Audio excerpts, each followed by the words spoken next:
Nakapagtapos sa secondary level ang 31 persons deprived of liberty sa Correctional Institution for Women at mga tauhan ng National Bureau of Investigation sa Cavite. Inaresto ang isang suspect sa pang-aabuso sa isang 7 taong gulang na bata. Yan at iba pa sa Express Balita ni R.R. Tubise.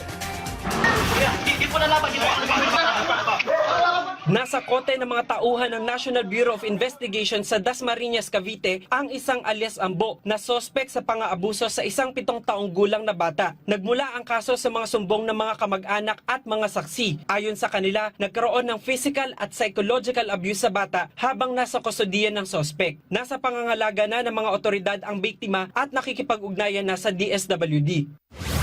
Tuloy na ang kauna-unahang parliamentary election sa Bangsamoro sa September 14. Naiproseso na ang mga kailangang gamit na imprenta at naberipika na rin ang mga balota. Inaasahan namang isasagawa sa April 28 ang isang command conference kasama ang Armed Forces of the Philippines, Philippine National Police at iba pang ahensya ng pamahalaan para tiyakin ang seguridad ng halalan. Samantala, sinabi ng COMELEC na muling nag-umpisa sa simula ang proseso ng akreditasyon ng mga partido dahil sa pagbabago ng batas. Sa May 5 to 7, nakatakda ang filing of Certificate of Candidacy.